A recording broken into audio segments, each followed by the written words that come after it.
Our topic for today is the Republic Act number 7581, or most commonly known as the Price Act. This law provides protection to consumers by stabilizing prices of basic necessities and prime commodities, and by prescribing measures against undue price increase during emergency situations and other similar occasions.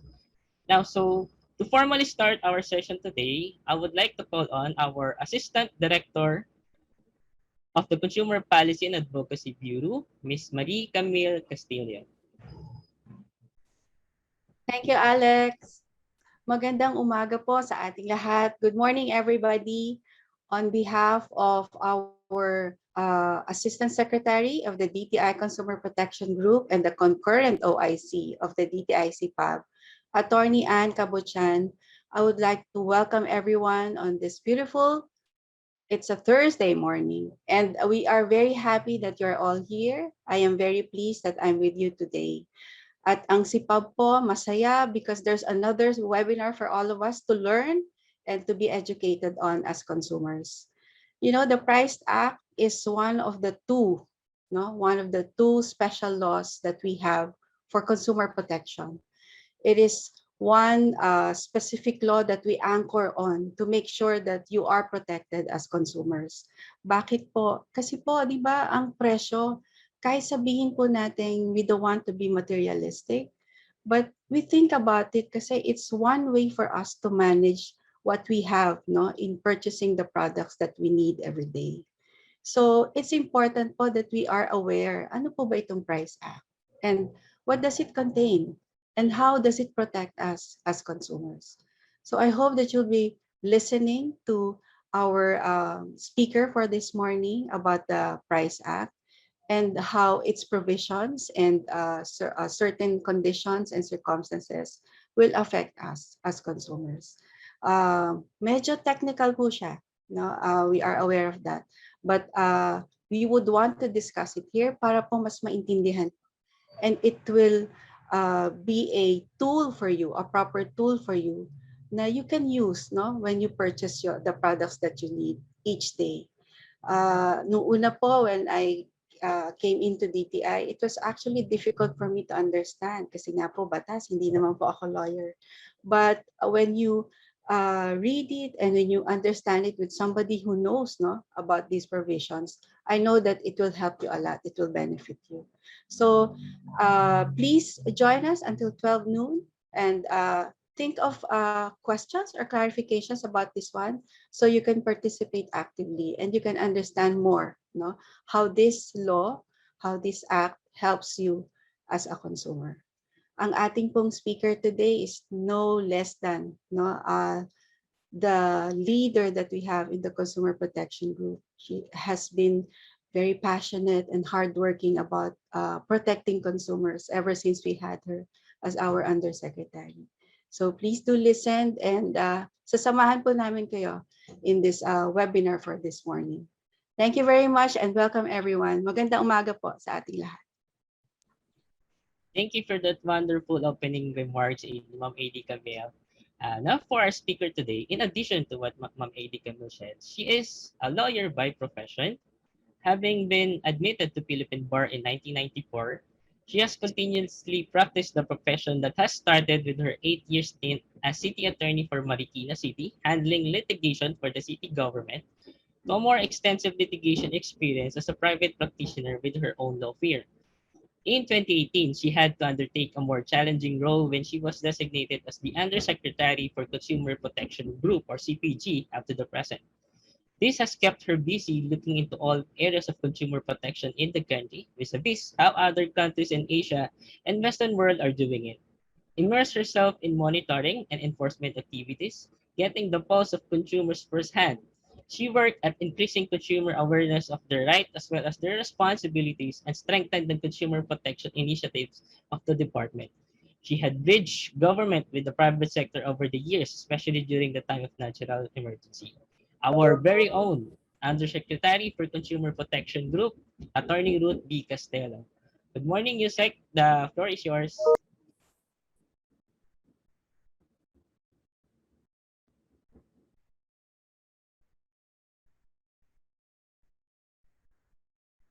Morning, Yusek.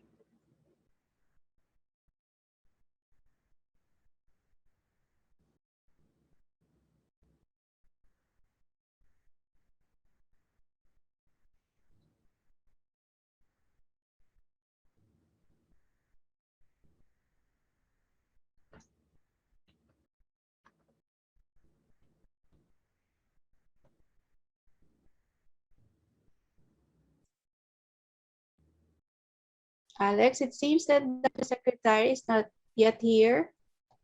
Yes. Yeah, I am aware that she's in a Senate meeting this morning.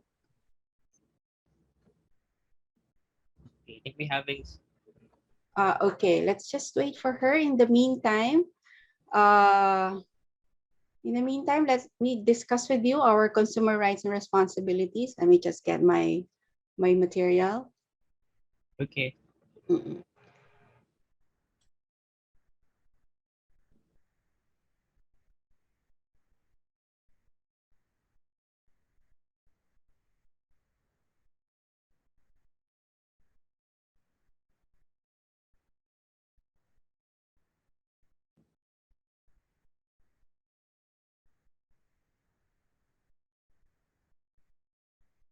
Later po kapag nag-start po ang Q&A portion, better po if you can click the raise hand icon so that we can ask you directly to our speakers.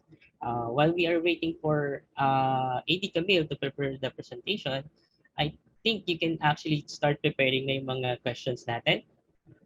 We can accommodate you through our chat box, or you can also send in your raise hand icon. Sa mga hindi pa po nag-change ng name nila, may just reminder lang po para po we can recognize you properly.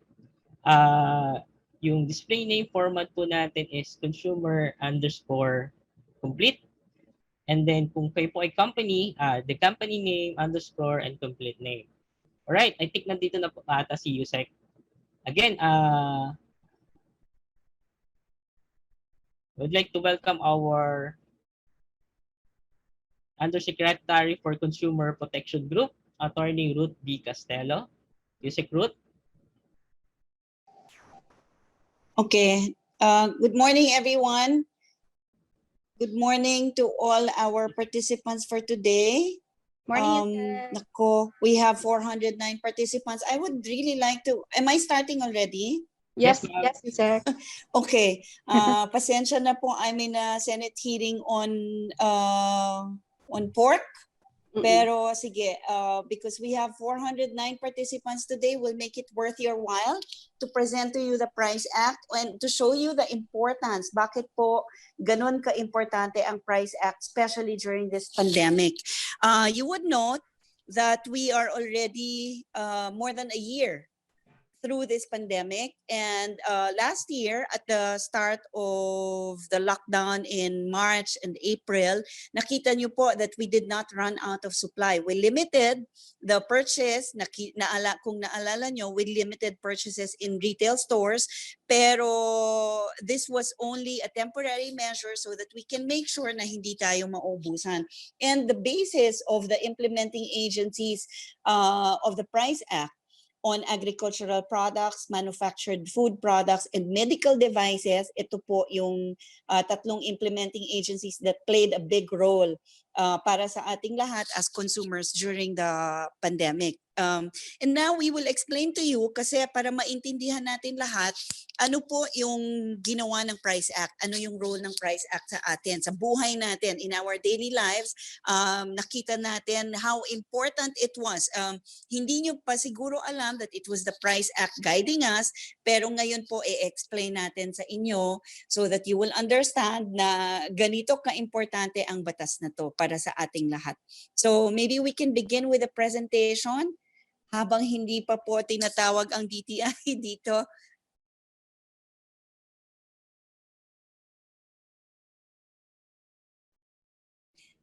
Ay, wala. Okay, game. Wait.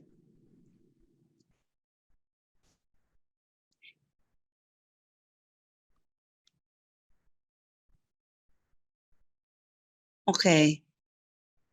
On the yung slide, yung presentation, who's going to show it? Ako ba?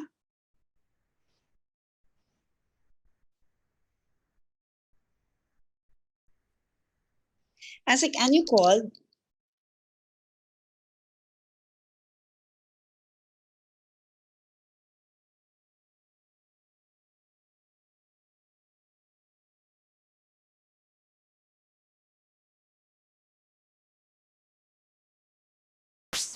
The purpose of the Price Act, Republic Act 7581, is to provide protection to all of us. Lahat po tayo as consumers. The Price Act stabilizes the prices of basic necessities. Ano yung basic necessities? These are the things that we need for our daily lives, yung to survive. Ito po yung pang-araw-araw basic necessities for DTI manufactured products. Ito po yung sardinas, instant noodles, coffee, milk, bread. Yan yung mga, later on you will see. And then agricultural products naman, basic po, mga fresh pork, fresh chicken, fresh vegetables, even fruits. Yan ang basic necessities po. Prime commodities naman are products that that we can survive without, that we can live without, pero importante siya na maging komportable or convenient ang buhay natin. Yan po yung prime commodities naman. Not only, DTI has that under our mandate, pero pati po agricultural products, pati po gamot or mga essential medical devices, kasama po dyan. And even later on, you will see the Department of Environment and Natural Resources is also included as one of the implementing agencies. And then later on, pa na idagdag ang Department of Energy. So in the next slide, you will see in the next slide, ito po. What is the basic policy under the Price Act? It is to provide us adequate supply, yung hindi tayo maubusan. Talagang meron tayong supply, whether for manufacturing, do they have the sufficient raw materials to produce at any time there is a trigger? And then in retail stores naman, kumpleto ba ang supply ng retail stores para hindi tayo maubusan ng bibilin. But of course, it does not tackle only the supply. It also tackles presyo. Kaya po nakikita nyo ang DTI, we're very active in watching prices of basic necessities and prime commodities because we want the consumers to be able to afford itong mga produkto na to. Kaya ang presyo po niyan talagang todo bantay tayo para masigurado na reasonable ang presyo pagdating sa retail. Of course, we do not discount the fact that businesses would also need to earn. Hindi naman po sila nagnenegosyo para lang magbigay sa tao. These are not charitable institutions. Of course, kailangan nilang kumita, but the Price Act makes sure that there is a fair return lang. Yung patas lang na hindi masyadong mataas ang presyo for the consumer, at the same time hindi naman po sila mawawala ng kita. So it's also making sure that there is a fair return of investment on the part of businesses. And then the Price Act, another thing, protects consumers against illegal acts of illegal price manipulation. Ito po yung profiteering, hoarding, and cartel. Profiteering is pagdating po ng presyo sa retail, tapos dadagdagan nila beyond 10% pa para additional profit for them, it's considered profiteering already. Hoarding naman, yung mga consumers din, some consumers would also be hoarding, pero hindi po yun yung hoarding punishable under the Price Act. Kasi tayo, we will buy in bulk, tapos isa-stock natin sa bahay para sigurado na meron tayong supply. That's not the hoarding that is contemplated under the Price Act. Hoarding po for businesses. Yung mga negosyo na magtatago ng stocks nila pagka mababa ang presyo, tapos hanggang nagkakaubusan na ng supply, tapos ilalabas nila yung supply nila pagka mataas na yung presyo so they can sell it higher. That's hoarding, and that's the act that is punishable under the Price Act. Cartel, alam niyo naman yung mga a few people na sila lang yung nagdi-distribute ng sila Camille, pakituloy lang sa sa FTEP, please. Excuse me. All right. Okay, so the Undersecretary discussed with you the 3 illegal acts of price manipulations, no? In passing, binigay niya sa inyo yan. What she also mentioned about the basic policy of the Price Act, the adequate supply and reasonable prices at all times without denying legitimate business a fair return on investment, and more particularly, protection to consumers. So, next slide, please.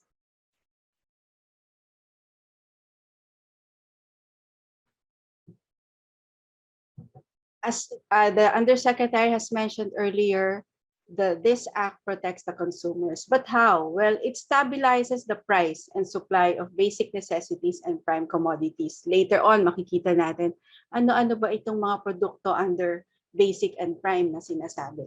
And then it prescribes measures against undue price increases, especially during emergency situations and like occasions. You know, this act, no, ito pong batas na to, it helps the government, no, it helps the government in managing situations, especially during emergencies.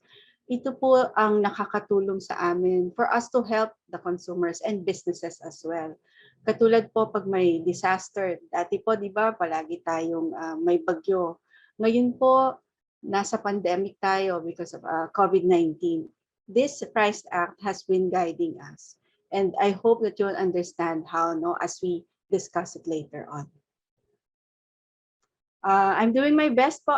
Hindi po ako lawyer, but I have been with DTI for quite some time, so I'll help you, no, understand this law a little much better. So next slide, please.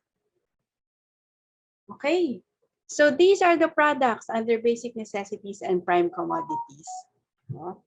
As the Undersecretary has mentioned, ito yung two categories that we look upon when we check on the products in the market.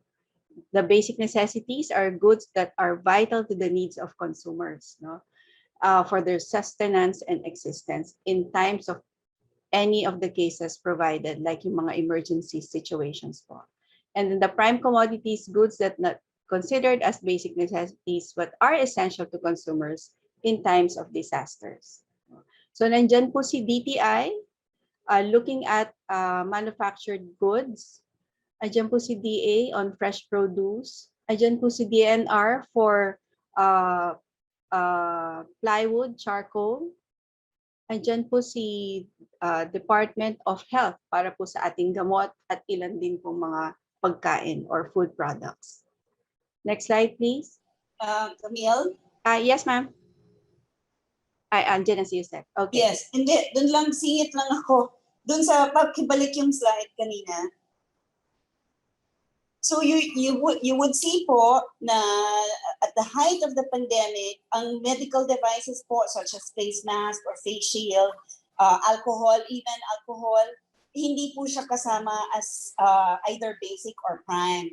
But because of the Price Act na isama po ng Department of Health na i-declare nila as prime commodities ito, so kasama doon sa suggested retail price bulletin ng DOH. And that was one way for the government to be able to assist consumers na tulungan natin sa presyo at sa supply. Na sigurado po natin na yung face mask, nung umpisa ng pandemya, nakita nyo na kulang-kulang siya or walang mabili, pero the government po, national government, tulong-tulong na tayo with DOH, DA, lahat po yung agencies na yan, and DTI, sinigurado natin na merong supply sa bansa. And this is one of the things na ginawa po ng DTI kasi yung mga local manufacturers natin ng iba't ibang produkto, even mga aeronautic equipment na ginagawa ng mga manufacturers natin, pinare-purpose natin sila para makagawa ng medical devices like face mask.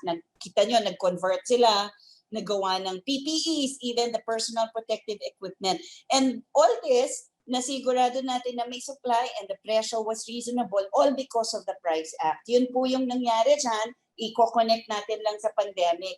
And then, I mentioned earlier na control natin ang presyo ng basic necessities. For DTI po, ang suggested retail price bulletin natin is still in 2019. Hindi pa tayo nag-move ng presyo dahil nakikita po natin yung yung sitwasyon ng mga consumers natin, ng mga kababayan natin, na hindi pa tayo dapat gumalaw ng presyo for their advantage. But I have to tell you na meron po kaming mga requests talaga from manufacturers na medyo nasasaktan na rin kasi hindi nga natin magalaw yung presyo. So pinag-aaralan na po yan ng DTI sa ngayon. These are for manufactured food products. For agricultural products, nakita pa naman ninyo ang efforts din ng PA, and then for the Department of Health, mahaba na po yung listahan nila doon sa SRP, sa Suggested Retail Price Bulletin, just to make sure that we have a sufficient supply and that prices are reasonable. So in the next slide, tuloy ko nang muna, Camille, ha? Habang hindi pa tayo kailangan dito. Of course, Yusek, of course. Okay. There is of course the implementing rules and regulations ng Price Act. So nakalagay po diyan yung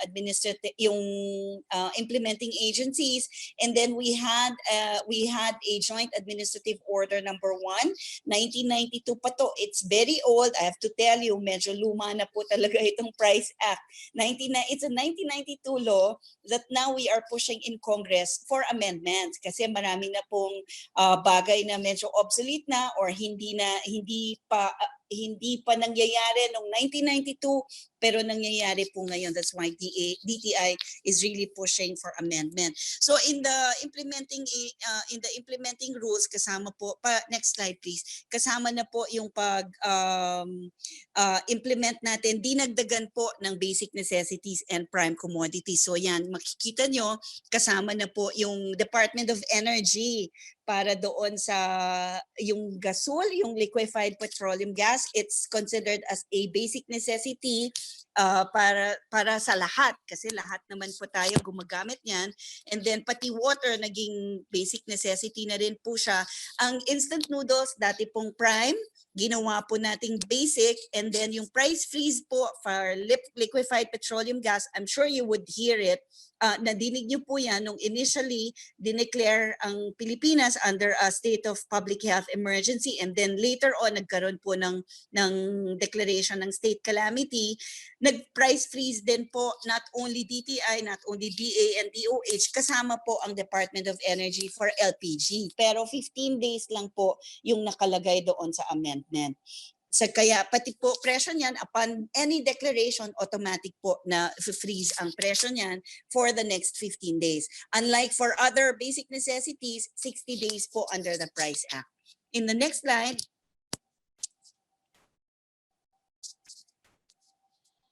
so, basic necessities and prime commodities, na-explain ko na rin yata what are basic necessities. Pasensya na po, medyo mas advanced yata ako dun sa slides.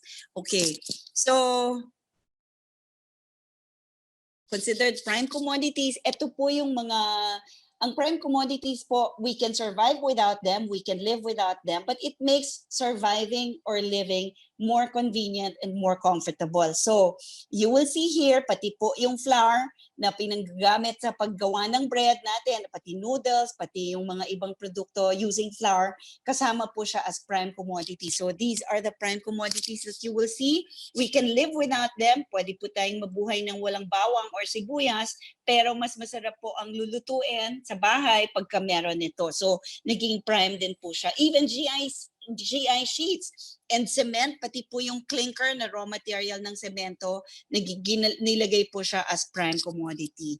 So, ito po, if you want a list of them, nasa Price Act po yan, or you can take a picture here, you can take a photo para ma-save nyo sa cellphone nyo, alam nyo kung ano yung mga basic natin and prime. Please flash again yung basic commodities para makuha nila yung picture. Ayan, please take a photo. You can save this on your phone para alam nyo po kung ano yung mga basic necessities natin. And then prime commodities in the next slide, please. Ayan, so you can take a photo. Ito po yung Price Act. Ito po yung for consumer protection, for the consumer protection group po, ito po ang parang Biblia namin. Ito po yung code natin na lagi po namin talagang kailangan na alam kung ano yung mga laman ng Price Act. Even this one, Consumer Act, ito po rin yung the basic law na kailangan natin para sa consumer protection so that we can protect all your interests, all your consumer concerns at any time, at any given time. In the next slide, ito po yung powers and functions ng implementing agencies ng Price Act.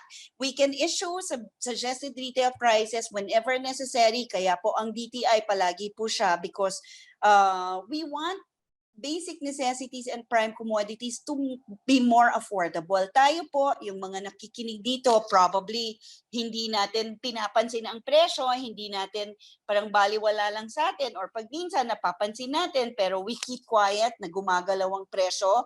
Pero hindi po lahat ng kababayan natin, kagaya natin na kaya natin bumili anytime or kaya natin mag-stock ng madami or kaya natin anytime, kaya po natin gumasto sa supermarket. Kaya po, ang DTI, for all the basic necessities and prime commodities under our jurisdiction, meron po siyang SRP para yung mga tao na mas konti po ang pangbili or mga alam niyo na po yung mga workers natin at yung mga medyo hindi po masyadong nakakakaya, affordable po ang presyo. And we make sure na konti lang po. Actually, hindi na po kami nagiging makatarungan rin for manufacturers sometimes kasi talagang nililimit rin po namin yung magiging profit nila para masigurado na maa-afford pa ng mga consumers natin with smaller budgets. And then yung price ceiling, and price control, ganyan din po ang function ng implementing agency. So DTI, DA, DOH, kaya po natin mag-set ng price ceiling kung kinakailangan just to make sure na to keep the products available and affordable to all our consumers. Kaya po, in the next function, kita nyo, we require producers and manufacturers to submit to us their production and inventory reports. Kaya po tayo rin hindi na uubusan ng supply kasi po talagang minamandate natin ang mga producers nito mag-submit ng inventory. Pag meron siya nakikita po namin na konti na yung inventory on retail at saka sa manufacturing, mag-produce na sila ng madami. So that's one of the functions also of the Price Act. Yung inclusion of particular types or items in the list of basic necessities and prime commodities, also one of the functions given by the Price Act, which we also always do. Task force, alam niyo na po yun, mga monitors and enforcers natin in the implementing agencies. Lahat po tayo meron yan. DA, DOH also has that, and even DNR.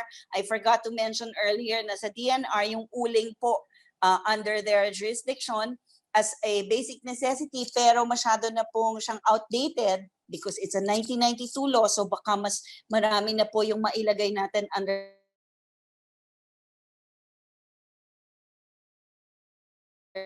the mandate of the DNR in the revision. In the next slide please.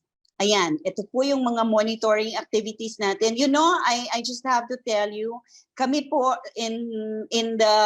as one of the 5 implementing agencies ng Price Act are very active in monitoring prices on retail. Nakikita niyo po kami talagang lumalabas, lalo na po ang DTI because we really need to make sure that prices are affordable. Tama po yung presyo sa retail.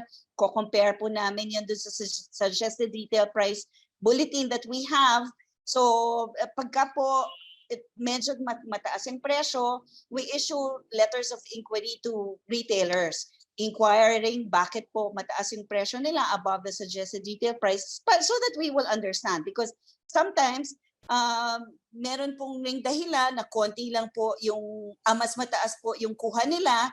Kaya pag binenta po nila, lampas na talaga sa suggested retail price. And these are the things that we of course also understand, but they have to tell us. Yun po ang importante. Alam po ng DTI bakit ganito, and then if we need to correct, we ask the retailers to correct. But just also for your information, it's very important, ang covered lang po natin na retailers ay hanggang supermarkets and groceries. Kasi ito po yung diretso from the manufacturers, ito po yung secondary level yung tier 2 ng retailing. So from the manufacturer or the supplier, papunta po sa supermarket, papunta sa groceries, hanggang dyan lang po ang binabantayan ng DTI on presyo, yung implementation po ng SRP.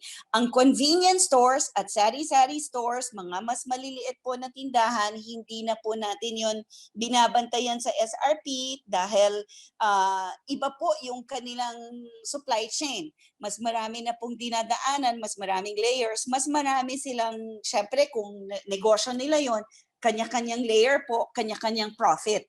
So hindi na po siya covered, kaya ang advice rin natin sa consumers, you buy in the supermarkets and groceries because these are the stores na nababantayan po talaga ng DTI and who gives us their full support na magko-comply sila dun sa suggested retail price. Even palengke po, DA pinabantayan rin yan. They monitor also the prices. That's why DA also knows na ang presyo ngayon ng baboy, but that's a different story altogether. Nasa 400 pesos na and they recently issued a suggested retail price on imported pork. So, iba naman pong usapan ang pork sa DA. DA po ang may concern dyan. In the next slide, ayan, we conduct monitoring and enforcement. Kasama na po ito para then we can develop a database. Ang kailangan po natin kasi for all basic necessities and prime commodities, meron po tayong database ng presyo. And it's very important. You will see later on, I think there's one slide here, of course, the database, and then so that we can establish the suggested retail prices, hinihingi po natin from the manufacturers magkanong presyo nila, and then we monitor on retail para ma-check natin. And then the price trends also, kailangan po natin rin yan ma-determine. Lahat po ng implementing agencies, it is their duty and obligation under the law to monitor the BNPCs or basic necessities and prime commodities under their mandate. Kami po sa DTI, everyday po ang monitoring natin. Ang DA po, hindi natin alam. Ang DOH, hindi po natin alam yung frequency. But just rest assured, lahat po kayo, ma-assure kayo na everyday po ang monitoring natin sa DTI. In fact, I have to just share with you something na nagkakasakit po yung mga enforcers natin. Kaya medyo tumitigil po tayo nagsuslow down tayo sa monitoring and enforcing dahil po nagkakasakit yung mga enforcers natin on the ground. Ang dami po namin ngayon na positive sa Fair Trade Enforcement Bureau. At syempre, yung mga nakakahilubilo nila kahit hindi po nag-positive sa COVID, naka-quarantine po silang lahat. So, pagpasensyahan nyo na, medyo nag-slow down lang po kami ngayon sa pag-monitor ng presyo. In the next slide, ito po. We have the DTI application on e-presyo that you will find in your Android or iOS devices. Nandyan po lahat ng suggested retail prices natin for all BNPCs included in our bulletin. But we're currently updating it. Ang presyo po nito nationwide yan. Makikita niyo siya even per region, even per province. You can click on something para lumabas po yung mga presyo sa probinsya. But also, we beg your indulgence. We're currently also updating this kasi medyo, I think this is a 6 or 7-year-old application na marami na pong technology na mas modern that we are availing of right now. Tinutulungan po tayo ng United States Assistance for International Development, USAID, para po ma-update natin itong e-presyo natin for all consumers. In the next slide, ayan po, sorry, nakita nyo lang value for money. We all need to get value for money as consumers. That's our role in the consumer protection group. Kailangan po tayo lahat maging matalinong consumer so that we can get value for our money. Hindi naman po natin pinupulot yung pera natin na pangbili ng mga kailangan natin. Pinagtatrabahuhan natin yan. So, kailangan po we get the value for our money, but of course, we also have to help ourselves na maging matalino tayo as consumers. I mentioned already earlier, itong e-presyo application nga that we have, it can be accessed po through your laptop or iPad or desktop or even your cell phones. For cell phones, it will come very handy for you pag nagmili po kayo sa supermarket, para na rin kayong monitors natin sa DTI na sine-check niyo po yung mga presyo ng mga produkto. And thank you, it's going to help us a lot. Doon po sa bagong application natin na ginagawa, pinapa-upgrade po natin, magkakaroon po ng link doon for all consumers so that you can access it and send us your message ng mas mabilis, real time po mangyayari yon. But please, be patient, antayin po natin matapos yung bagong application natin or yung upgraded DTI e-presyo application. In the next slide,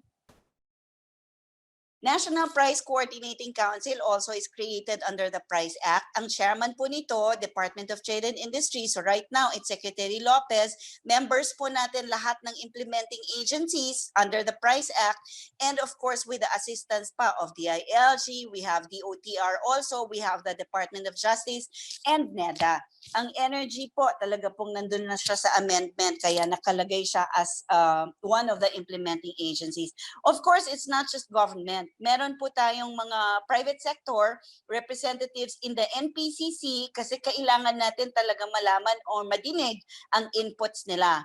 We have the consumers, we have producers, manufacturers, traders, even labor. Kasama po ang labor because ang pag-set po ng minimum wage ng NWPC, yung National Wages and Productivity Commission, pag-set po nila, kasama po sa consideration nila yung presyo ng mga bilihin, basic necessities and prime commodities. That's why we are always asked, pagka po maggagalaw sila ng national wage or ng regional wages, kailangan po makuha nila yung inputs ng implementing agencies ng Price Act for the prices para kung magkano po nila dapat iset or itaas or igalaw.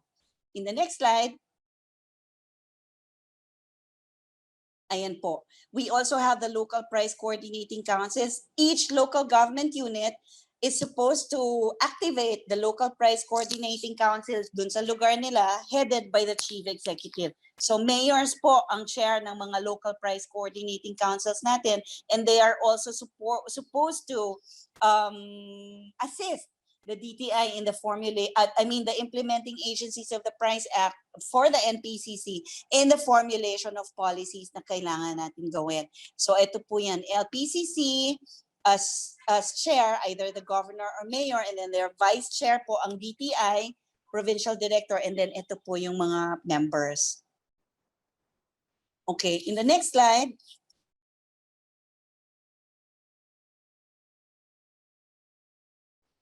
powers and functions, ayan po. Sila rin po ang dapat na katulong natin para gawa tayo ng mga policies as a National Price Coordinating Council. They can also recommend to us kung ano po yung mga kailangan na price ceiling na dapat nating iset para doon sa mga nakikita nila or sa observations in their respective jurisdictions. And then of course, yung analysis ng price fluctuations, bakit siya gumagalaw, anong dahilan, is it supply, the producer ba nagsara, or konti lang ang production because of lack of raw materials, or ganyan po yung mga bagay na the LPCC can send to us in the NPCC. In the next slide,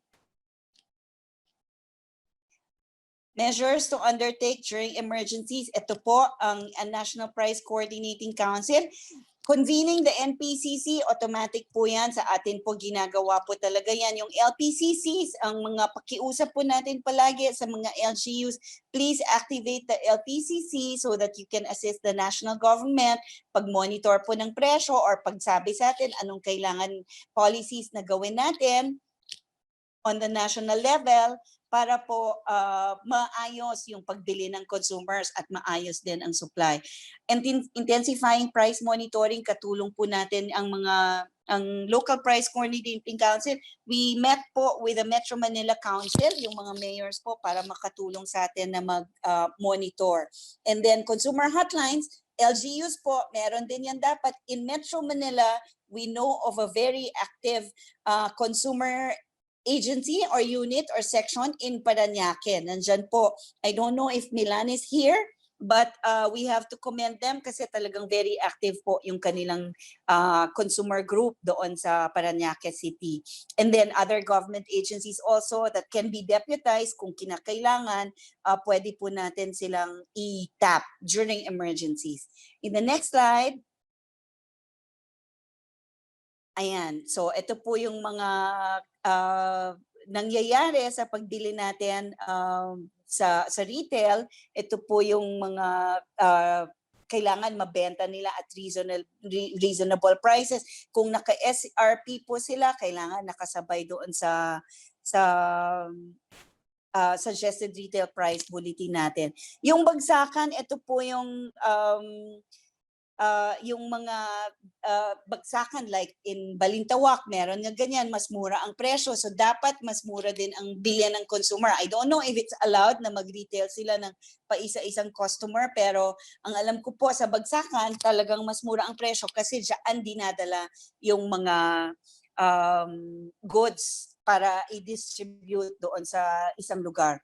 And then lower prices by enabling retailers to purchase directly from suppliers. Ginagawa din po natin yan para yung sari-sari stores. Example, we have Pure Gold na pwede po ang bulk buying para mas mura. Sa Pure Gold po, if you will notice, I'm not promoting them. I just know na ang presyo po sa Pure Gold talaga pong mababa kasi pang retail sila, yung mga sari-sari store, mga tindahan na nagbebenta or nagre-resell. Diyan po nila yan pwedeng kunin. Marami po tayong mga stores na ganon na pwede po natin mapuntahan.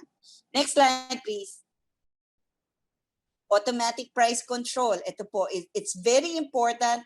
Pagka po nag-declare ang presidente or mayor o sa isang lugar or governor ng emergency, ng state of emergency, calamity, martial law, the suspension of the writ of habeas corpus, or rebellion or war, ito po yung mga circumstances enumerated in the Price Act. Automatic po in that area, kung sa halimbawa kung Makati lang nag-declare ng ganon, sa Makati po automatic naka-price free siya, hindi po gagalaw. But if it's the president that declares it nationwide, so buong bansa po matitigil ang presyo, ma-free siya. Kaya po it's very important for the implementing agencies to monitor prices regularly, whether or not we are in any state, if it's whether or not we are in a normal state. Para po pag nag-price freeze, we freeze the prices at their prevailing prices. Kailangan po ang agencies, meron po silang listahan ng prevailing prices. Sa DTI po, meron tayo niyan. So we know where to freeze the prices. Mandated price ceiling naman upon the recommendation of any implementing agency or the National Price Coordinating Council, pwede pong mag-presidente, mag-mandate ng price ceiling. Yan po yung nangyari sa pork recently na nagpresyo ng 270 pesos for Kasim, and then for liempo, nag 300 pesos po ang Department of Agriculture kasi there was a need, emergency po, so they recommended to the president, kaya po nakapag-price ceiling. Whether or not we are in any state, ganyan po yung pwedeng gawin pagka po bumababa na yung supply or nagkakaroon ng problema sa supply or sa presyo, yan po yung pwedeng gawin under the Price Act. In the next slide, automatic price control, nasabi ko na po itong mga circumstances why when the government can freeze prices, yan po yung automatic price control under Section 6 of the Price Act. So yan po yung makikita nyo. Yung mention ko na kanina. In the next slide, mandated price ceiling, also na-mention na natin kanina. So ito po yung mga circumstances na yan. Then when the mandated price ceiling may be imposed upon the recommendation of the implementing agency. So ito po. In the next slide, anong difference ng price freeze at price ceiling? Ito po, price freeze, naka-freeze po ang presyo at the prevailing price bago magkalamidad. Last 3 months po ng presyo, yun po ang pagkuha natin ng prevailing price. Kaya po na-freeze natin ang mga presyo ng produkto. Sa mandated price ceiling naman po, average price in the last 3 months, yung nag-average sila, iba naman po yung method or yung formula for computation. Ang price freeze po is automatic upon the declaration of any of the circumstances specified in the Price Act. Ang price ceiling po, kailangan pong i-approve pa, kailangan pong may recommendation. Hindi po siya automatic. Price freeze also is only for basic necessities. Hindi po kasama yung mga things that will make our survival convenient, hindi po yan kasama. Ang fini-freeze lang po na presyo currently under the Price Act are basic necessities na only, hindi po kasama ang prime commodities. But in the price ceiling, pwede pong mag-set ng price ceiling for prime commodities. In the next slide, ayan, na-mention ko na rin po yung illegal acts of price manipulation kanina, hoarding, profiteering, and cartel. So ito po yung mga nakikita natin, ito pong mga violations na to, meron po siyang criminal aspect. Pwede po natin silang file ng criminal cases in regular courts na maghihiring po yan para ma-penalize ang mga nagpa-profiteer, nag-hoard at nagka-cartel. Kaya marami po tayo nung last year, at the height of the pandemic, marami po tayong mga nahuli na kinasuhan po natin with the help of the NBI and the PNP. Sila po yung mga law enforcement agencies na kasama natin na naghuli ng mga number one, nagbebenta po, nag-hoard or nagpa-profiteer ng mga face mask, face shield, yung mga gumagawa po sa bahay nila ng mga alcohol na binibenta sa retail market, and we were able to apprehend at least 500 people na kinasuhan po natin with the help of NBI and PNP. So illegal acts of price manipulation is punishable by imprisonment of 5 to 15 years and a penalty, a fine of 5,000 pesos to 2 million pesos. So hindi po biro na mag-hoard or mag-profiteer para sa mga negosyante or mag-cartel, because you can be penalized with as much as 15 years in prison. So mag-ingat lang po yung mga negosyante na nagko-commit niyan. In the next slide, profiteering, ayan, nasabi ko na rin po kanina, grossly in excess of its true value. Yung pagbebenta po ng more than 10% ng item na alam po kasi ng government kung magkano lang dapat ang produkto, especially ang DTI po. If you sell more than 10%, kasi bigyan na nga kayo ng allowance, sige, okay, 10%. But if you go even higher than that, that's profiteering. In the next slide, I think it should be hoarding. Ito, yung mga pagkuha po, there should be prima facie evidence, yung mga ganyan. Also the acts that constitute profiteering, pag wala po kayong price tag, mga sa online, ang dami po niyan. Kaya if the consumers are here, please maging matalinong consumer at hingan nyo po ng price tag yung mga nagbebenta even online. Ang Consumer Act po and the Price Act does not distinguish between an online store and an offline store. So lahat po ng provisions ng batas will apply even online. Kaya mag-ingat rin po ang mga sellers, especially the consumers who buy. Please demand for a price tag. Ilagay po nila on the item itself, kasama po doon sa item na nakadikit po dapat ang presyo. Weights or measurements, nakikita po natin yan sa supermarket or sa palengke pag bumili tayo ng 1 kilo, pero pag ni-weigh nila, 800 grams lang pala, that's a violation po of the Price Act and it constitutes profiteering. Pag adulterated or diluted, yung mga nagbebenta, example ng alcohol, na hindi naman pala sasabihin 70% ay isopropyl. Yun pala, 10% isopropyl, the rest is water. So yan po yung adulteration or dilution ng items. And then, yun na nga, yung 10%. I mentioned that earlier. In the next slide, hoarding, ito po for businesses, yung undue accumulation of any basic commodity beyond the normal inventory. Yung mga, kung ang binibenta niya po ay ang natitira po sa kanyang inventory pagkatapos niyang magbenta ay isang kahon of 100 pieces. Kung ang rami po niyang tinatago na 200 pieces, 500 pieces, unreasonable level na yung kanyang stocks, that's hoarding. So it applies to basic necessities and prime commodities. So kasama po yan sa mga violations ng mga negosyante natin. And then cartel, ito po yung a few limited hoarding pa pala.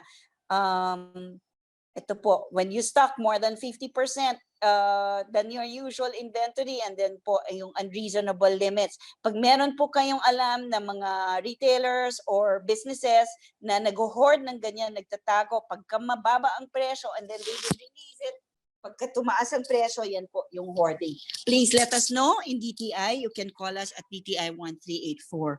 And then, cartel, ito na po yung cartel between two or more persons engaged in the production, manufacture, processing, storage, supply, distribution. Ito po yung mga nag-uusap-usap, sila yung nag-a-agree na tago natin to ganito kadami, or tayo lang ang mag-i-import nito, or tayo lang ang gagawa nito, hindi natin papagawa sa iba para tayo lang magbenta. Yan po ang cartel. So far, sa basic necessities and prime commodities po, of all the five implementing agencies under the Price Act, wala naman po tayong nakikita na cartel dahil nakalabas po lahat ng supply because we really need it, and dahil nga nasa pandemic, salamat naman po na hindi nagka-cartel ang mga negosyante para po nag-create sila ng artificial shortage para mapataas nila yung presyo. Yan po yung cartelling. And then, next slide. Ito po yung shall constitute prima facie evidence for cartel. In the next slide, ayan po, yung fines and penalties na mention ko na rin kanina. Please, next slide. Next slide. Ito po, administrative sanctions. Ito po yung mga pwede natin gawin under the Price Act. We can close. Kaya po ang mga negosyante, it's a warning to all of you. It's a power provided to the implementing agencies of the Price Act to temporarily close yung mga businesses ninyo. Pwede natin yan i-shut down for at least 10 days. We cannot go beyond 10 days, pero at least makorek nyo na, magawa na lahat ng corrective measures ninyo pagka sinara yan ng implementing agencies.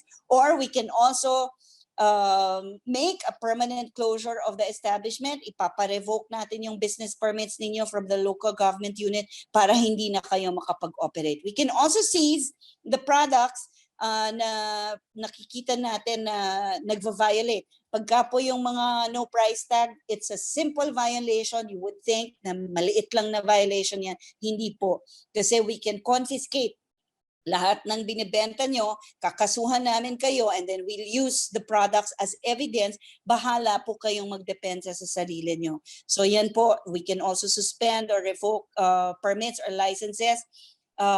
Cease and desist orders, we can issue that also under the Price Act. We can censure the businesses, yung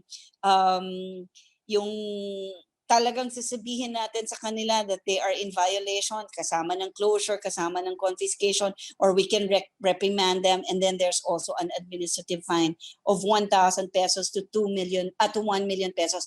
Magkaiba po itong penalty na to, yung administrative sanctions. Iba po yan doon sa illegal acts of price manipulation. Mas mataas po yung profiteering, hoarding, and cartel. Ang penalty po doon, 5,000 to 2 million. Dito po sa administrative sanctions, 1,000 pesos po ang minimum to 1 million pesos. In the next slide, ito po, criminal actions. Nasabi ko na rin po kanina, yung 5,000 to 2 million sa illegal acts of price manipulation and 5 to 15 years in prison. Ito po naman sa price ceiling violation, hanggang 10 years po. Meron pa rin kulong pero hanggang 10 years po siya. So yan po ang kailangan maalala ng mga negosyante natin. It's a warning. Baka po nakikita nyo masyadong maluwag ang government, hindi pa natin lahat nakikita because limited rin naman po ang resources natin. We have to explain, hindi po natin kaya naman pagsabay-sabayan lahat, lalo na po yung ibang agencies. Pero we ask also for the assistance of consumers. Lahat po tayo, consumer, lahat po tayo apektado. Even myself, Ako rin po apektado ng mga retailers na gumagawa ng hindi tama or ng hindi maganda. As a consumer, ako rin po, I need to take action. And that's one of our responsibilities as a consumer, pero hindi po kasama yun sa Price Act. But we ask all of you, kung pwede po, itawag nyo yan sa atin sa DTI 1384 or please email us at consumercare@dti.gov.ph pag meron kayong mga nakikita na violations ng mga retailers natin so that we can protect each and every one of us. Kasama po tayong lahat dyan sa pinoproteksyonan natin. In the next slide, ito po, we have, I mentioned earlier that the Price Act is undergoing revisions in Congress, kaya po meron tayong mga pinopropose sa kanila na maging amendments. Ito po yung kailangan nating gawin. But kung meron kayong suggestion, if there are consumer organizations listening here, if you have suggestions or mga consumers na naaral po ang Price Act, please send it to us via email consumercare@dti.gov.ph and we will welcome your suggestions. So meron po tayong inclusions ng basic necessities and prime commodities, and then we harmonize also the computation of price ranges ng BNPCs natin. So mas marami po tayong maaayos dito sa Price Act at magagawa for consumer protection if we are able to amend the existing Price Act. In the next slide, ito po yung management and control measures natin na ginagawa during calamities or during normal times, during ordinary times. Marami po tayo. Hindi ko na siya mabasa but just to let you know, government is here. Hindi po natutulog ang gobyerno at hindi po kami tumitigil magtrabaho, especially for consumer protection. Ang Price Act po, that is the main law na ginagamit po natin sa pag-protect sa ating lahat during times of calamity such as this pandemic. So makita nyo po, hindi po tayo naubusan ng supply, medyo nagkulang lang nung umpisa, medyo maliit po yung supply natin or manipis, if we would say, manipis yung supply, but we were able also to fill up the shelves sa retail. Sinigurado po natin that they would have sufficient supply. I mentioned also yung repurposing na ginawa ng DTI para po dun sa manufacturers so that they can manufacture face shields, face masks, at yung personal protective equipment na ginamit ng health workers natin. During times of calamity sa DTI po, we have a trigger doon sa manufacturers natin and retailers na halimbawa po, merong magkaroon ng calamity. Hindi lang po itong pandemic na to. Pag nagkaroon ng disaster, natural calamity, pwede po natin i-trigger lahat ng retail na kailangan po nilang maglabas ng ganitong volume, ang supply nila or the manufacturers so that they can continue producing. These are some of the measures that we are undertaking in the Department of Trade and Industry. Meron pa ba tayong last slide? No more? So ito po, ladies and gentlemen, I hope that you are able to understand kung saan po nanggaling yung ginagawa ng DTI, DA, DOH, DNR at ng Department of Energy sa pag-protect sa ating lahat, sa presyo, making sure that we have sufficient supply na hindi po mauubos ang supply natin in the market at reasonable po ang presyo dahil na aayos po natin yan with the manufacturers para masigurado na maayos yung presyohan nila. And at the same time, we do not deprive po businesses of a fair return of their investment. So doon po sa mga presyo na nakikita natin on retail, kasama na po ang profit ng mga negosyante natin. So maraming salamat po sa inyong lahat. I hope I was able to share something with you today at sana po naintindihan nyo na pag nakita nyo kami na nagmo-monitor ng presyo sa palengke or sa supermarket, alam nyo na po kung anong ginagawa ng DTI. At please rest assured that we are here kung meron po kayong questions or comments or suggestions para maayos po natin ang delivery ng service natin sa mga consumers. Please feel free to send us an email or text us. Meron po pala tayong text number na 0917-834-3330. Maraming salamat po sa inyong lahat. Magandang umaga. Thank you for that very informative presentation, Ms. Ruth and AD Camille. we are very privileged po to have you here in spite of the tight schedule.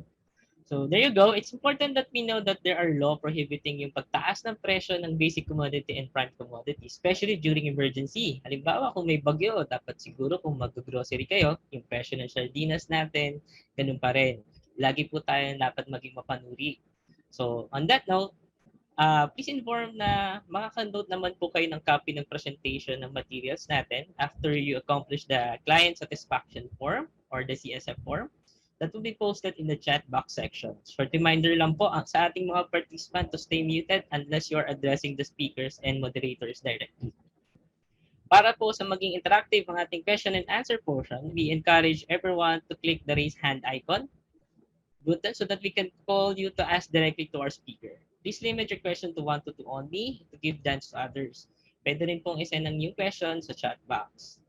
So, we have already listed the questions here. For the first question, Yusek, from DTI Caraga, Attorney Curtino Montero, can the price ceiling under Section 7 of the Price Act be imposed on local government units through local ordinance, or is it only the President upon recommendation by LPCC's implementing agencies? The LPCC in a particular area may submit its recommendation to the National Price Coordinating Council, and then the President will ultimately have to do it. Hindi po, ang alam ko po, the LPCC is only recommendatory, hindi po siya pwedeng mag-impose, although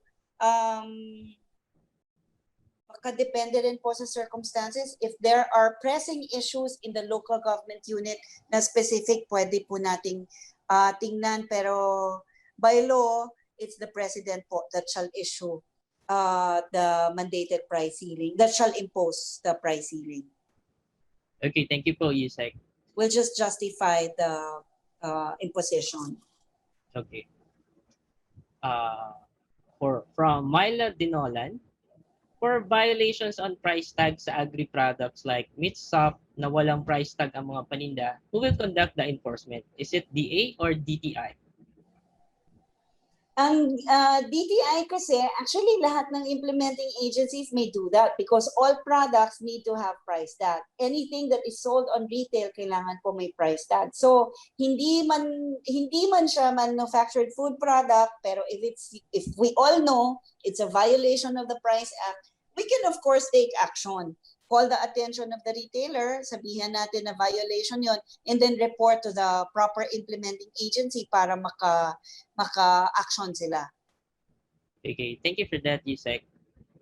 We got another one question from Jillian from Tourist Inn, Benjamin F. Polikit. Good morning po. Asla kung bakit po mas mahal ang presyo ng gasolina sa Puerto Princesa, Palawan, compare po sa Manila. Kung makikita niyo po ang transportation papuntang Palawan, medyo mas madami, mas maraming cost na nai-incur yung mga negosyante or mga owners ng gasoline stations doon. Kaya iba po yung presyo. Yung logistics po kasi, malaking factor yan sa computation ng presyo ng mga negosyante. So naintindihan po natin yan na mas malayo or mas maraming kailangan for delivery, logistics or transport, mas iba po ang presyo. Okay. From someone without no name ata, we are in retail business or convenience store. My question is, we are banned of the Price Control Act, selling same as supermarket. And we are open 24/7 days a week. If yes, until what percent, if not, we may request the black and white proof of consideration because we are open 24 hours. Ano yun ulit? Ulit mo yung question. They were asking, since they are po from retail business or convenience store, are they bound to the Price Act since 24/7 sila and 7 days a week? What percent po ang pwede nilang i-request for increase since 24 hours po sila?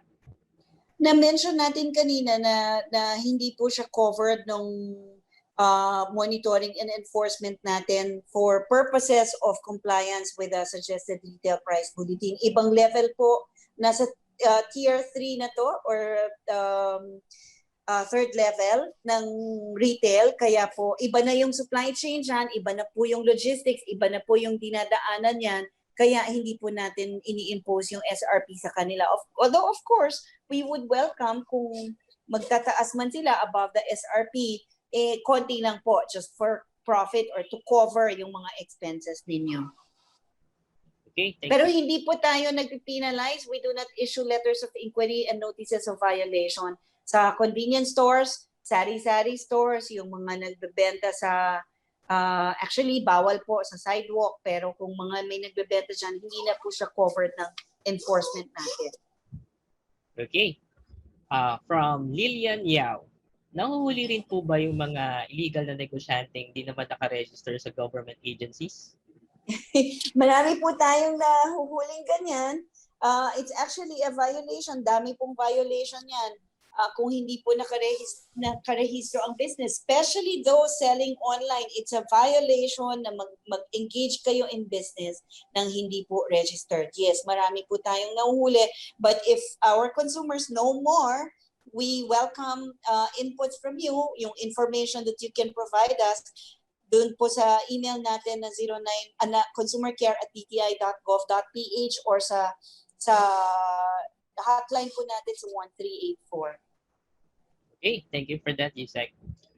Paano po kung sobra naman sa baba, from Leo Cargulio, paano po kung sobra naman sa baba ng presyo ng produkto na ibinibenta mula sa itinalagang SRP? It's up to the seller kung gusto niyang ibenta ng mababa. Pabor po yan sa ating lahat. Pabor yan sa consumer. So kung mababa po ang presyo ng isang seller, i-welcome po natin at magpasalamat tayo sa kanya na binaba niya yung presyo. Right. Okay. From Jardine Narvasa, clarify ko lang po, yung mandated price ceiling kahit walang declaration of state calamity, pwedeng mag-recommend ng price ceiling ang LPCC? Price ceiling nga, hindi nga pwede siyang recommendation, yes. But the circumstances, whenever available, pwede po siyang mag-recommend. But you will see in the last enumeration, whenever it is whenever prices have increased at unreasonable levels, yun pwedeng i-recommend ng LPCC to the NPCC. In turn, the NPCC will make the recommendation and submit justifications to the President. All right. We have here, can price ceiling under Section 7 of the Price Act be imposed on local government units through local ordinance, or is it only the President upon, I think we have already answered this. Let me move on from Vincent Jericho Aydon-Combe. Good morning, Yusek. May mga instances po ba dito na ang establishment round of their prices from the SRP? Example po, 17.25 ang SRP, gagawin po nilang 17.5 or 18 pesos. Violation po din ba yun? Violation na po ng SRP yon. So the implementing agency, kung anong produkto man siya, may issue a letter of inquiry para let's find out bakit ba, magkano ba ang kuha niya, then we will require submission of receipts or proof na itong retailer na to, ganito yung kuha, so talagang tataas niya yung presyo. That's why we do corrective actions pagka meron po tayong nakitang ganyan. But hindi po siya agad-agad na violation because of course due process would require us to make sure first that we understand bakit ba ganun ang presyo. Kaya may letter of inquiry muna tayo. Okay. For clarification din po from Myla Dinolan, Price Act pa rin po bang gagamitin natin ng law kahit under new normal condition? Walang kahit anong declaration ng isang area? Ang profiteering, yung illegal acts of price manipulation po apply whether or not we are under any circumstance provided under the Price Act. So meron pong mga provisions din ng Price Act na applicable during normal times. Hindi po lahat ito during emergency lang. Okay, I'm seeing someone raising their hand. Okay, let me unmute you first. From Elagain Bala. Ma'am, you are recognized po. Admin, please unmute Miss Ma'am Elaine Balaman. There. Go ahead po, Ma'am Elagain. Hello po, ma'am. Ano po, ma'am ba, may business permit po kami doon, like, sari-sari store, ay yung isang sari-sari store po nasa sa market po. Kaso nag-close po kami due to yung pandemic po, na kasagsagan ng pandemic. Tapos hindi ko pa po siya napa-close. Sure sa DTI. Malaki po bang yung penalties? Hindi mo pa nasara, i-retire mo lang yun, isasabihan mo lang dun sa business name registration office natin na i-retire mo yung business. Wala, ang alam ko walang bayad yon. But the retirement sa local government unit, doon kayo merong fees. Sa mayor's permit po. Okay, thank you po, ma'am. Opo. Thank you po. Thank you, Ma'am Elegate. Thank you po. We have another question po from Maria Karen Lucinada from General Trias, Cavite. Paano po na-check ng DTI ang mga prices ng mga online seller which has 50% markup versus, for instance, Divisoria price? That's why, please note also na hindi naman po lahat ng produkto ay regulated ng government. Hindi po lahat ng consumer products nilalagyan natin ng SRP. Pero ang DTI po, we make sure that online sellers ng basic necessities and prime commodities under the mandate of DTI, yung na-enumerate po natin kanina, maybe we can flash it again. Sinisigurado po natin kung nasa SRP bulletin yan ng DTI na ang presyo niya ay ayon sa SRP bulletin natin. Hindi po lahat ng consumer products. Kaya po, that's why kanina in-encourage ko kayo na make a list of these products or go to the DTI e-presyo app para mabantayan po natin yung mga presyo na nandun. Hindi po lahat ng produkto meron tayong SRP, pero binabantayan po rin natin silang lahat for purposes of prevailing prices, pero yung nasa SRP bulletin po, yun kailangan sundin whether online or offline yung retailer natin. Right. We have here from Engineer to Pass. A buyer was supposed to buy a car based on the price tag. When he was about to pay, he was asked to pay additional 124,000 for the safeguard duty for imported cars. Is it reasonable? Is the safeguard duty not integrated to the price already? Thank you po. Yun nga eh. Well, that's a very tricky question. Issue yan. So yung price tag ng kotse, ito lang yung kotse. Actually, it's neither basic nor prime, pero price tag ng kotse, ito, tapos yung plus. So, totoo naman na ang value ng kotse ay ito lang, 'di ba? Pero because of the taxes imposed, na I understand there are taxes imposed now on motor vehicles na imported, meron siyang additional payment. So, kailangan po tanungin natin muna because it's not exactly an offense on the part of the seller ng kotse dahil talaga naman po yun lang ang value ng kotse niya. Pero syempre, ang taxes noon, maiiba yung computation sa final price. Okay, thank you for that, Yusek. Another question from Gloria Young. If ever we are including the price regulations on online sellers, marami po daw kasing fake na binibenta. Sorry, please repeat. She was asking if our price regulation covers yung mga online sellers. Kasi she noticed marami po daw fake. Yung fake naman, President Gloria, yung mga fake products naman po, kasama naman yan doon sa NCIPR. We have the National Committee on Intellectual Property Rights na ginagawa po. It's also chaired by DTI, but it's another agency for consumers watching fake products. Ang kailangan po sa fake products, mag-complain yung may-ari ng original registered product, i-complain niya po sa IPO para ma-actionan. But I understand IPOFIL cannot act on fake products pagka po hindi nag-complain yung owner ng original registered product. So kailangan pong mag-complain.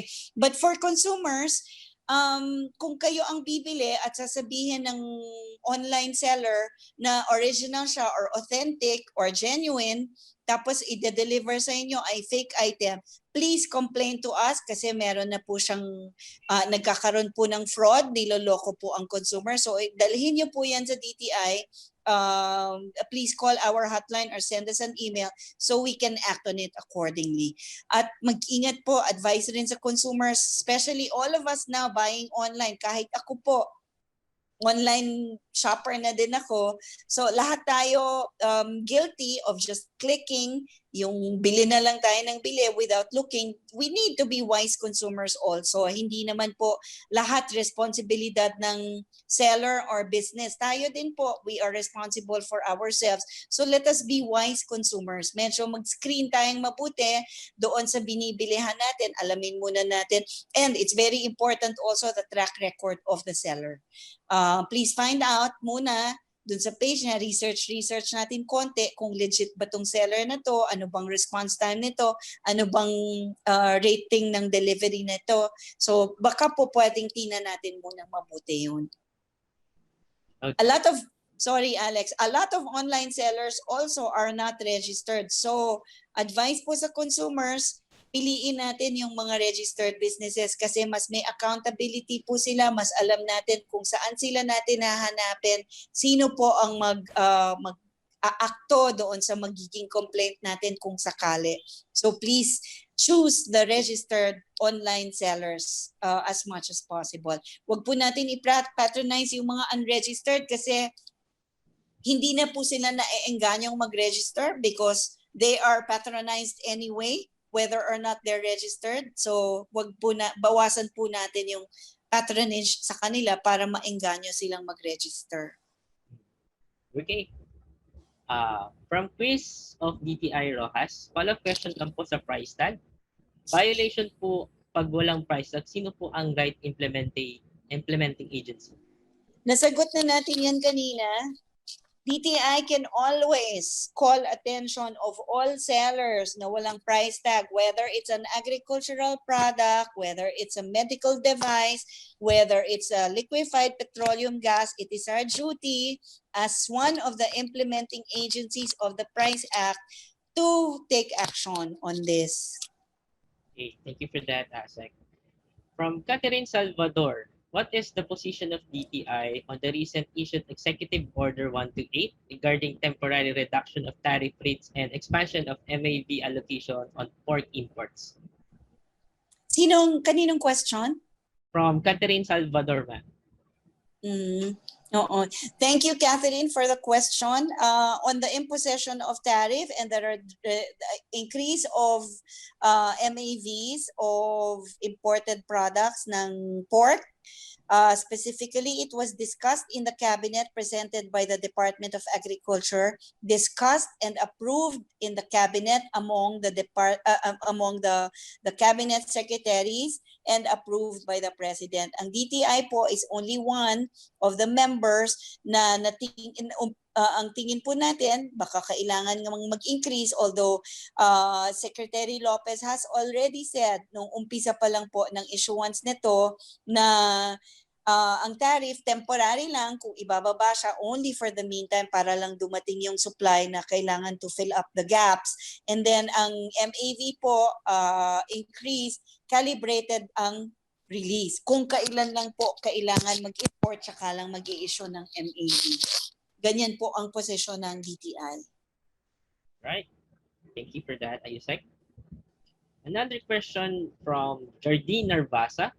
Can we have a separate SRP here in Dinagat Island since transportation cost is expensive because retailers are not directly supplied by distributors? Yes, we understand yung mga malalayo talagang lugar, even Palawan, yung mga talagang kailangan pang sumakay ng mga bangka, yung mga retailers, yung mga sari-sari stores natin, we understand. Pero kung sa groceries and supermarkets po, even in remote areas, covered na po siya dun sa SRP bulletin ng DTI because the manufacturers submit to us their prices, kasama na po yung nationwide distribution. Kung sa sari-sari store po siya ibebenta or convenience stores, wag po kayong mag-alala, hindi na po siya kasama doon sa i-enforce natin na SRP. We do not cover convenience stores and sari-sari stores because of the unique nature of distribution, supply chain, ang logistics, iba po ang requirements. Right. From Jonah Pay, Daytalk. pwede po ba mag-recommend ng LTCC ng price ceiling kahit walang state of calamity? Under the circumstances lang po, under the specific circumstances, under the Price Act, ang imposition po ng mandated price ceiling, although one of the items, yung huling-huli po na letter E or F siya, makita nyo na pagka po unreasonable na yung presyo na nangyayari, kagaya po ng nangyari sa pork natin, hindi na po reasonable yung presyo, pwede pong mag-recommend ng imposition ng mandated price ceiling. Okay. From Joseph Ranyola, regarding convenience stores na 24/7 ang operation, you stated that those establishments are not covered in the implementation of RA 7581 rather, as amended especially with SRP. But under DO 2086, it has been included. May we request for a clarification as why it is included in the said DO? Under ano? What DO? DO 20-86, ma'am. Is it a DTI DO? Have to check. Sa DTI po, hindi po natin kino-cover ang convenience stores at sari-sari stores. Sa implementation ng suggested retail price bulletin, I have explained it earlier, iba po, medyo unique po ang distribution, ang supply chain, ang logistics, iba po siya.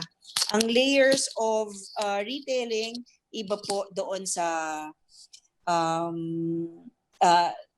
iba po sa groceries and supermarkets. But let me just tell you that we still monitor these prices. We do not strictly implement the SRP, pero minomonitor pa rin po ang presyo niyan for purposes of determining the prevailing prices in case of any emergency or calamity.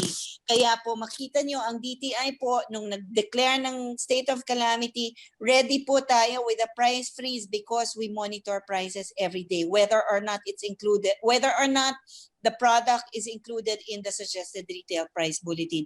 Basta po lahat ng items, halimbawa sardines, canned sardines, as a basic necessity under the Price Act, under the mandate of DTI, lahat po ng brands ng sardines, lahat po ng shelf-keeping units ng sardines, whether it's 150 grams or 175 grams, whether it's red tomato, whether it's ganyan, nakamonitor po yan sa DTI. We have prevailing prices para pag kailangan po during price freeze, pag state of calamity, meron po tayong presyo. So, hindi ko po maalala yung DO na binabanggit, pero yan po ang purpose ng monitoring natin ng lahat ng BNPCs, whether or not it is included in the suggested retail price bulletin. To update, ma'am, actually, part po siya ng DTI DO natin. Pricing guidelines po natin. Okay? From John Labok, paano po nade-determine ng SRP? Galing po ba sa DTI ito? Yun, that's very important. Ang determination ng SRP po, ang presyo niyan galing sa manufacturers. Hindi po ang DTI ang nagpapresyo. Sila po ang nagbibigay sa atin kung magkano yung cost of production nila. Of course, we have a formula, yung cost components niyan, kino-compute natin. And pag sinabi nila na ang raw materials nila nag-increase ang presyo, we'll have to verify it. Meron po tayong ginagawa. May isang unit po sa DTI, Consumer Policy and Advocacy Bureau, na nag-aaral nito. And then if we find that the retailer at the manufacturer prices are very high, or compared to the findings that we have, kinakausap po natin sila so that we can negotiate with them to bring the price lower. Papayagan po natin mag-adjust, pero yung how much is the adjustment, inaayos po natin with the manufacturer. But the prices do not come from DTI. Vina-verify lang po natin at inaaral yung mga presyong binibigay nila. Okay. Another question naman from Almira D. Barbosa. Kailan po kaya ma-update ang ating SRP? May mga stores na po kasi na nagtatanong bakit as of September 2019 pa lang ang ating SRP. Yes, we understand. Talaga pong ganyan. Marami na po rin, I mentioned earlier, marami na pong manufacturers din na naaapektuhan na nagsasabi sa DTI. But Secretary Lopez is just finding the right time kung kailan po natin pwedeng i-adjust because majority po ng kababayan natin ay consumer at namimili at hindi po kasama dun sa mga negosyo na na-affect. So, pasensya na po, dadating po tayo dyan, inaayos lang natin kung kailan po natin talaga maa-adjust ang presyo. At syempre, the need, tinitingnan po natin kung talaga bang kailangan na i-adjust ang presyo. Right? From John Labo, in connection po sa determination ng SRP, ano po mga instances na hindi papayagan or maalaw o mag-adjust ng SRP ang mga manufacturers? Depende po sa reason. Kasi like I said, bine-verify natin yung mga reasons nila sa pag-adjust ng presyo. So depende po sa findings natin at kung kailan po tayo mag-a-adjust. Dahil syempre, as a government agency, kailangan po din natin tingnan yung magiging impact nito sa consumers pagka naggalaw tayo ng presyo. Pero ang manufacturers naman po, please rest assured na calibrated rin po yung paggalaw natin ng presyo. Hindi po naman whimsical yan. Meron po tayong mga dahilan at merong mga justifications rin. And hindi naman po lahat ng produkto na basic or prime ay nasa bulletin natin. For example, in one company, ang brands niya ng sardinas, halimbawa, 3 or 4 na shelf keeping units or 5. Ang nilalagay po natin sa bulletin, maybe 1 or 2. So meron pa siyang 3 produkto na pwede niyang paglaruan ng presyo or galaw niya ng konti para mabawi niya yung nakokontrol natin na presyo na nasa SRP bulletin. Okay. Follow-up question lang, Yusek. Is SRP already equivalent to price control? Hindi naman po. Ang suggested retail price ang SRP po kasi, it's suggested, 'di ba? Yun pa nga po yung suggested para sa consumer so that consumers will know ito po ang presyo niya na pag-aralan ng DTI yan na pag-aralan po ng gobyerno, dapat ganito lang ang presyong bilhin nyo. And then the retailers also, the businesses, alam natin, confirmed ng DTI, ganito lang po ang dapat na benta nyo sa retail. So hindi po dapat tumaas dyan. Anything above that, issuehan namin kayo ng letter of inquiry nga para makita natin kung justified ba yung increases. Price control, yun yung pag-control mo na ng presyo na automatic price control na i-freeze mo under the Price Act, i-freeze mo at the prevailing price. Magkaiba po yung SRP at yung price freeze natin, price control at prevailing prices. Okay, thank you for that, Yusek.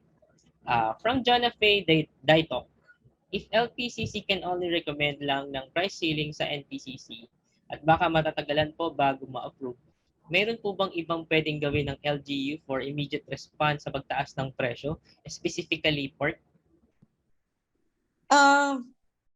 Actually, kung may suggested retail price ang produkto, pwede po. Actually, dapat po na-impose talaga ng LPCC. LPCC po kasi yung nasa ground na mas malaki po yung puwersa, mas maraming tao, at saka sila yung diretso na nandun sa lugar, so mas pwede po talaga nilang ma-aksyonan.